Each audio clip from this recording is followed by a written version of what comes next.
Peep the Youngblood shirt. I got this at Primark. Primark? Either way, I got it there. There's wings on the back. I would show you, but I don't feel like showing you guys my back fat. And we're gonna leave it at that.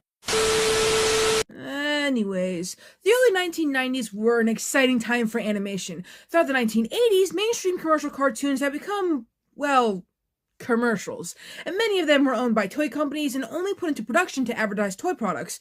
An example being Transformers, Strawberry Shortcake, My Little Pony, Hot Wheels. New cartoons wouldn't even be greenlit unless they possessed marquee value, which is to say there were established IPs, to use modern lingo. Because, people my age wouldn't even know that. Anyways, this over-commercialization deeply branded a generation, but caused storytelling to suffer. Certain animators, sake of the Reagan era, began to branch out in the 90s, and the world experienced, just a whole bunch of creativity, a whole bunch of cartoons. Unfortunately, we got John Kay making Ren and Stimpy, and Mike Judge making Beavis and Butthead, respectively. I'd rather talk about Beavis and Butthead, but we will get to that at some point.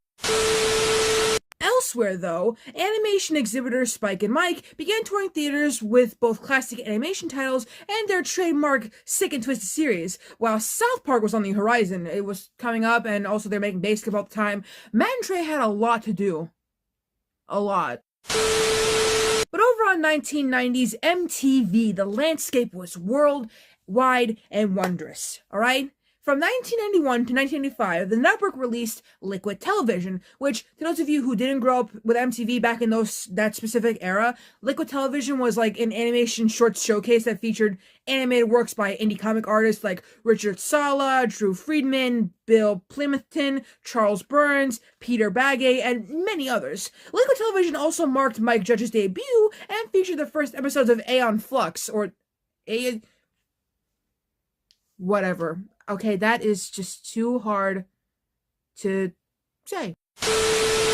When Beavis and Butthead proved to be a massive hit, MTV greenlit The Brother Grunt, along with a 2-in-1 TV series called Oddities. The latter swapped back and forth between 11 to 13-minute episodes of two different animated shows, both of them weird and wondrous. It began with The Head, a series about a teenager with an alien parasite living in his skull, causing his head to grow 6 feet taller, and was rounded out by The Maxx, an adaptation of the Image Comics title by Sam Keith. Now, The Maxx in particular, which is today's video, was ostensibly a superhero show, but subverts the genre's tropes at every turn. It was far more interested in rampant misogyny, the cycles of trauma we visit on others, and the psychological damage wrought by, SA.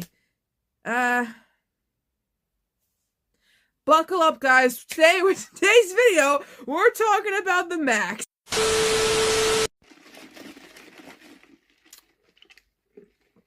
Let me tell you guys, I don't get paid enough for this shit.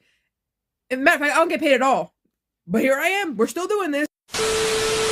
The Maxx took panels from Keith's comic book, and in many cases, merely transposed them directly to the screen with only a little bit of animation. Some sequences, however, were elaborately animated, with the exception of maybe 2 brief sequences. The writing on the Maxx was quoted almost verbatim from the comics. The titular superhero, played by Michael Haley, wore a large toothy mask, a purple bodysuit, and elaborately wrapped cloth shoes. His middle fingers had hardened into points, allowing him to wield them like claws. It's actually pretty cool. Imagine if your middle fingers could... I mean, do that today. Now, if you've never read The Maxx, you would think, oh, is he a vigilante like the Punisher, or like, what is he? No, you see, The Maxx was merely a mentally ill homeless man who slept in cardboard boxes, had a constant pounding noise in his head, and occasionally unalived muggers. And I have to say unalive because it's YouTube. But occasionally, The Maxx would vanish into an alternate dimension that he assumed was the Australian outback because... mentally ill homeless man. It was populated by unusual fantasy creatures, like including little bipedal eyeless piranha creatures called Iz. And in the Outback, it was Max's job to protect a Frank Frazza-esque fantasy demigoddess, whom he referred to as the Leopard Queen. The Leopard Queen happened to resemble a social worker the Maxx was friends with back in the real world, and her name was Julie Winters, played by Glynis Tolkien. I didn't do a bad job pronouncing that. And she gradually evolved into the protagonist of the series, and she was a bitter, wounded, and still recovering from, okay, I don't have to read that part, from a year earlier, when the evil sorcerer Mr. Gunn, played by Barry Stiegler, who controls an army of dark he has somehow transported her from the Max's Outback world, came into her life.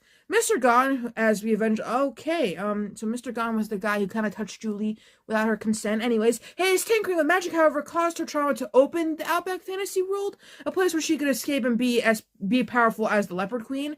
And the Maxx had interfered as the, crime was being committed and was unwittingly transformed into a none-too-bright savior figure in the process. Both the Maxx comics and the animated series dispensed with any pretense that they were a superhero project from day one. Now, sure, there was technically a costume vigilante who had sworn to protect the princess, but the story was more about the scars left behind by a serial victimizer. How do women survive in the wake of being so deeply hurt? And why do assaulters think the way they do? It's rough-hewn, mature drama that happens to have bizarro creatures and semi-surreal visuals, but the animation, mind you, frequently changed styles, and some scenes featured elaborately hand-drawn landscapes, while others were composed of still images and rudimentary CGI. But despite the heavy subject matter, though, the show was also strangely whimsical at the time, because it was the 90s. The showrunners never lost sight of the fact that the Maxx looked silly and that comic book wizardry is ridiculous when juxtaposed with real-world crimes. And as a whole, the series occupied a peculiar middle space between adolescent superhero fantasies and assertive post-feminist musings about the nature of sexual power. Notably, though, the show, like the Maxx, TV show, it wasn't really as elaborate or as complex as the original 35-issue comic book narrative. After only one season and 13 episodes, the series went off the air, but not because it was badly reviewed or drew low ratings, but only because it needed that much time to run its course. The show was eventually later released onto VHS and DVD, which allowed it to gather a passionate cult following. We almost got a movie for it back in 2019 when Channing Tatum, but unfortunately the project would fall into development hell, and we always know that most things don't come out of developmental hell, so...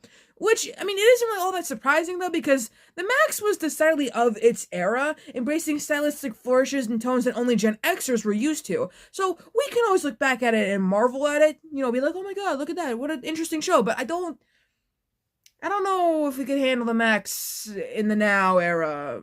I'm not even being rude, I'm just spitting facts.